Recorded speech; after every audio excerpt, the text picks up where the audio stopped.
Good evening, good morning, good afternoon.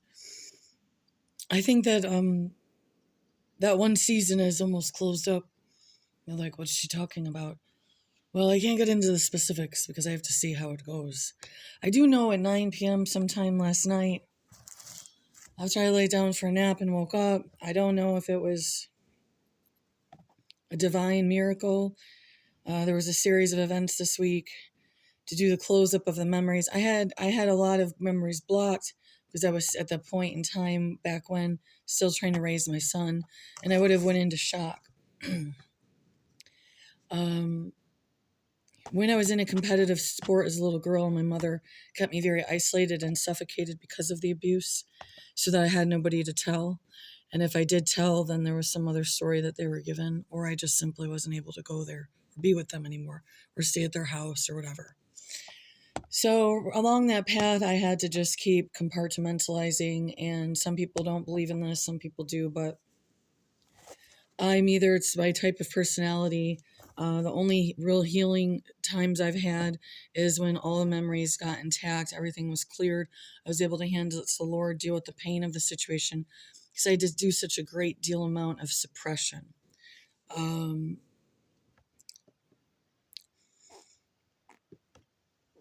did I eat and then come on the video? Yes, I did, with parsley. Okay. So that's a long story to say. Somewhere around 9 o'clock last night, I felt like this. It could just be nothing. It could be false hope, or something got broke through some veil.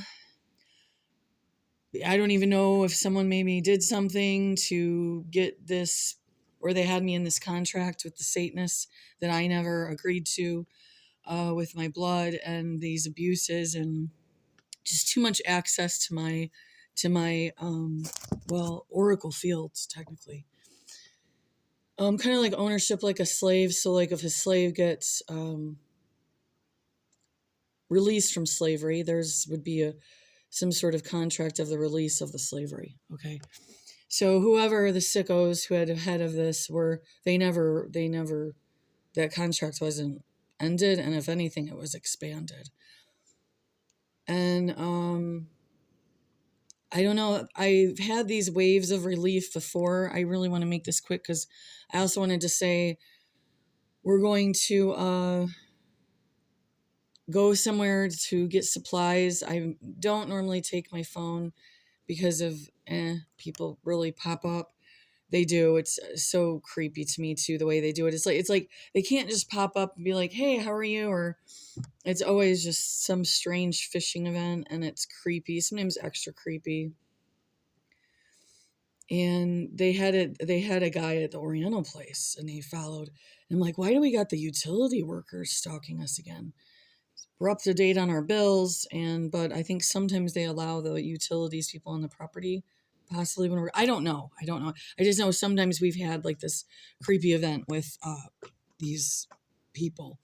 And so I want to take the phone, and if I may choose one of two places, I'm not going to say which direction. We'll probably maybe go a little bit out of the area, and then that does change the economic demographics of the prices of that location.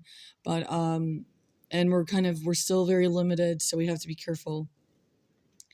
I'll choose one or another, and I do have access to do live now, but I have to submit my phone number to YouTube, and I wasn't really wanting to do that. But then maybe we would do that again, a live one. So we're going to attempt it. Maybe John will do the videoing because he doesn't like to be on the camera much. And I think he does a little better with the camera than me if I'm multitasking. And then we'll do some price checks, try to do some sort of comparison. Although I don't really have a base of comparison. I think mostly we can just be like, oh, really? A can of small chopped tomatoes is $3. I mean, that's, I don't know about you, but I remember when they were, $1? And not too long ago. So we're going to try that. And these aren't going to be fancy places. These are places people should be able to afford a little bit. But I do know the prices even went up there too. And outside of that, I'm not going to get any more detailed. The other thing is this experience I had last night after I slept for a while, and I just knew that this was enough, and it had gone on way longer than ever before. And most of my worst recall was cleared away. It wasn't pretty. It wasn't not my proudest moments. Apparently, a lot of it I was keeping at bay at the time because of my son. For God forbid, he didn't need to know how creepy it was. It's scary for me. That's not wouldn't have been his concern. Granted, if he had asked questions, or sometimes maybe I would have shared.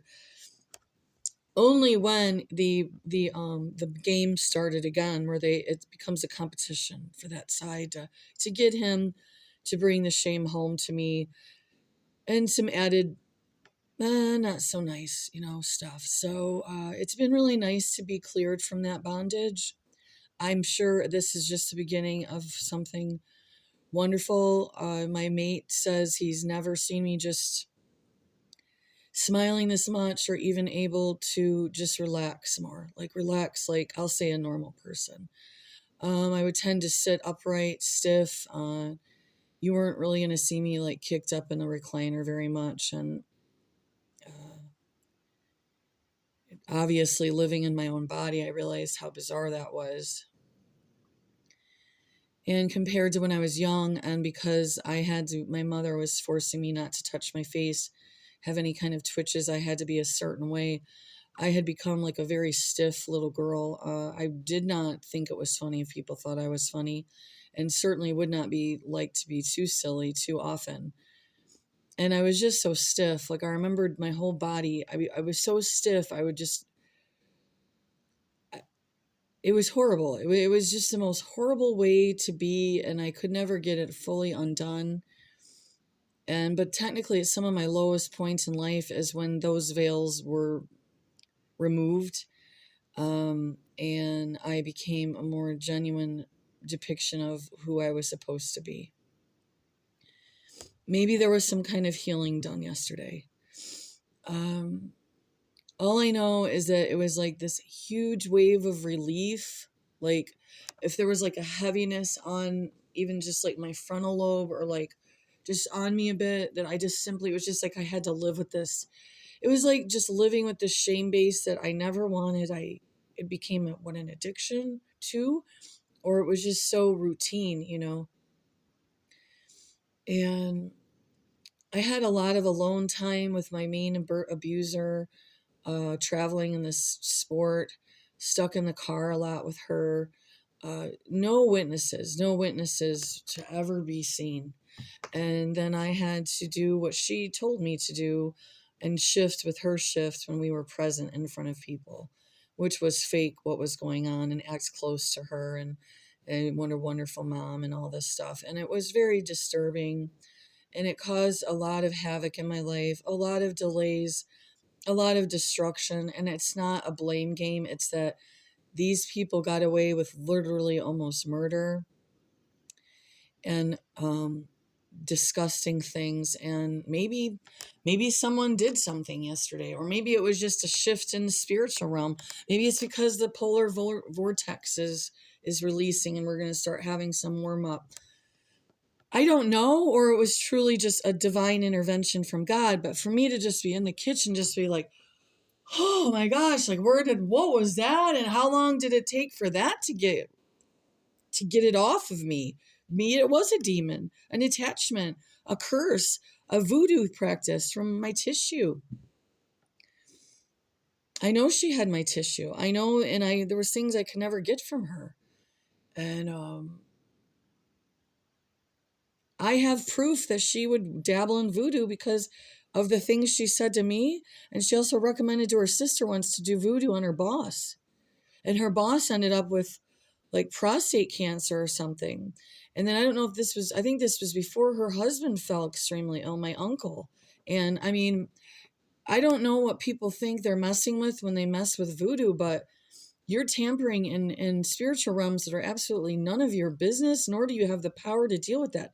Do we have permission with God Creator to call out and petition and yes, sometimes yell. If the darkness is so dark and beg God to help us? Yes, we do. But doing curses and voodoo and spells and commanding, like you're a God, commanding that you're God and you're going to manifest this situation, you are dabbling in a power there that does not belong to you. But if you have permission with God to be kind of a middleman or middle woman, and you petition in ways that maybe other people don't, it could be misconstrued. But there again, it's between you and God. But I really hope that if this relief of whatever, I can say honestly, maybe I've had this specific, similar to experience about 3 to 4 times, maybe more in my lifetime of trying to get the demonic ancestry, the curses, the bad mojo from the DNA passed down, bad habits, obsessions, perversions, that it felt so good. And I hope that this chubbiness that I decided to acquire again, I can reduce some of that here soon. Maybe I just needed to be able to let myself, not feel like I have to always be doing something, be productive in some way. But man, the shame was getting so bad that I was just, maybe it had to get so bad, and I knew that I didn't want to be having this like oppressive experience going on top of, how is that going to help me get off the sauce? So let's hope, because it would be over 24 hours here soon, which is progress, not perfection. I shouldn't even talk about it, because then something real strong will come upon, and maybe I'll still slip up. But because this was the longest stretch I ever did, I technically will have to do some sort of tapering to some degree, just to keep things, or maybe God will just release it and he'll show me another one of his miracles. Because I have been getting a lot of messages, and I was getting messages about shifts, but I don't know if the shift was with me or if there has just been kind of a sudden, maybe enough people saw those meteors flying through the air and shooting down and lighting up the sky. I think in some instances it was 10 times brighter than the moon. And maybe enough of these, people that were on the fence about God, and maybe weren't even hateful about Jesus, but just simply were like, Buddha and Jesus are great. I'm fine with them. That kind of mentality. And in a shift of like reverence, like this was Creator God's Son. It was Jesus. It was God in the flesh, but he came to the earth. And it does sound, if you're just in that locked up part of your brain, but if you've had crises, if you've had things that technically have brought you to your knees, and you have opened up about finding Jesus, you start to see it from a different perspective. And so maybe, just maybe, enough God's children are shifting, like truly shifting over to him. And that doesn't mean perfect. And it doesn't mean if you just got so dark and ugly that there's no hope for you. The devil will tell you that, and inside you will have the shame and these things, and it'll keep you from drawing closer to Christ. It's a lie from the devil. Don't listen to him. There's only so much time in a period of time of us making mistakes that we should have some sort of feeling of shame, or being ashamed of our actions. But if we have petitioned with God and we have genuinely asked in our hearts to be forgiven for our unrightful actions, and we want to change, no matter how long that change takes, he acknowledges that. Regardless if you see it, it's not going to come in the mailbox or anything like that. But see, the devil will keep pushing you down. He'll want you to stay in that and make you think that Jesus would never love you. And he does love you. And he will take you back no matter how tattered and torn you got, or how evil you got, or how ugly you got. He would take you back if you're a gang stalker and you've done horrible things and you don't want to do it no more and you don't want to hurt people. He'll take a murderer back. He's going to take prostitutes. All of it, okay? And if you stop fondling the little ones and you don't want to do it, he probably will help you there too. And I can say I'm upset, because it's only if people are ignoring it and they're still using scapegoats. And most scapegoats in abuse situations are the most abused in that network. They are just hammered on, and then they just decide to either kill themselves, or in most instances, they end up dying of drug overdose or drinking problem. So, let's hope that this stick is here. And I tell you what, if I sober up fully, like off the poison, okay, let's get realistic here. And I will attempt the TOB. I don't do it all day. It kind of goes in hand with the other problem. We'll see how my pain base is going and all that, and I hope that this goes well. Quite frankly, if I think about in the past when I tried to do this, and I was on much lighter, I was on just a little wine. In some circles, even at that, like if I went to a meeting, they were like, "That's what you drink," like. But now it would be considered probably. Nah, I don't know. Most people by my age, if they've picked back up or a fifth or more, isn't even like it's like, you know. I'm about a quarter, like, you know. Okay, so let's just focus on. Hopefully, this is for real. In this video, why did I have to take this long? So we're gonna go get ready to get supplies somewhere, or just stuff that we need. Like I think I have to place the order for the porcelain seal. I've got to get that done. And it seemed like there was something else that he needed from one of these like repair store places. So we'll see, okay? Bye.